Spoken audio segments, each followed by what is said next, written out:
근데 이거 SKT가 정면으로 드래곤 가져오기엔 분명히 무리가 있거든요. 그렇죠. 사이온이 지금 저 포지션 잡고 있고 이쪽 지역 시야당을 잘해요. 땅이다 정지물가 들어갑니다. 사이온 위치 대박. 우르고 탈 수 있나요? 모두 대박. 그리고 또 옆구리 제대로 쳤는데요. 간 죽고 이거는요. 맞아 죽고 더블 플레이가 너무 빛이 나요. 기회가 진짜 Welcome guys, and this is your Tuesday League Digest. In today's digest, I want to analyze the reasons why Griffin was in a rut, and I believe that in the future, other digests might be based on the same idea. But even though it might be possibly repeated a little in the future, I believe that the reason Griffin lost is the very key to understanding today's meta.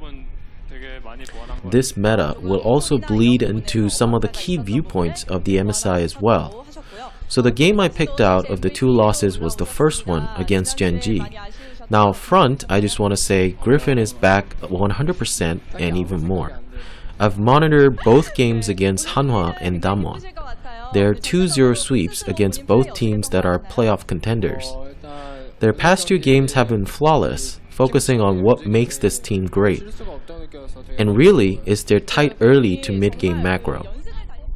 In Game 1, the picks and bans didn't strike me as very noteworthy on either side, both teams taking solid compositions overall. And before I dissect the dimensions of Griffin's mistakes, I just want to clarify and emphasize that Gen.g's picks and actual plays were simply very strong. It's not like Griffin played terribly and Gen.g was just lucky to be there to pick off on that opportunity. With that being said, let's go ahead and delve into some of the mistakes that Griffin made. The order of my list of Griffin's mistakes are ranked based on its importance. First and biggest mistake was Griffin's macro. Griffin, as shown in the past two games, are dominating in the early to mid-game macro. As some of you might be aware, that by the time Griffin was 8-0, there have been only two teams that were able to get a single tower against Griffin. Most teams were Griffin's victory without even a single tower handed over. The strength behind this macro lies on Griffin's focus on objective spawn timing. On the blue side, they take a strong jungler, keeping in mind for possible engages at the herald timing. With Chobi's mid lane almost always having priority, add this with Lihen's clockwork roam at exactly 10 minutes into the game when the herald spawns. With a strong jungler, number advantage put forth by Lihen's, and Chobi's mid priority, they are almost guaranteed to take down the herald, with or without possible previous successful ganks by Tarzan. With the herald, they use it on the top tower, creating 320 gold advantage on sword, and consequently taking down the top tower also leads to about 2,000 to 3,000 gold lead for the team in general. Now if the enemy team chooses not to contest and go for the Drake instead, usually Griffin willingly gives up its first Drake. But now fast forward 6 minutes for another Drake to spawn, the next one. With a 2 to 3k gold advantage on Griffin, they are very unlikely to give up the Drake for free.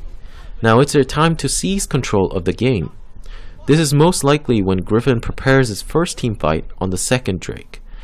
If the enemy starts to take down the Drake, Griffin with its powerful mechanics in teamfights engages and takes a victory.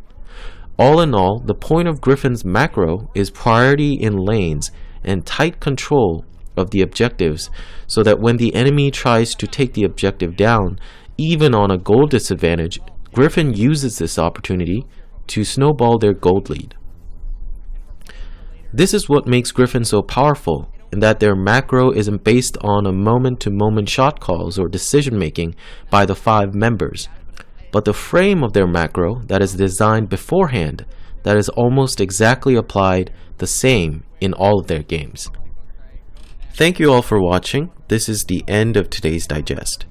Tomorrow's episode, I'll be delving in the actual game between Griffin and Gen.g to figure out which specific parts of this macro they fumbled, unlike their usual performances.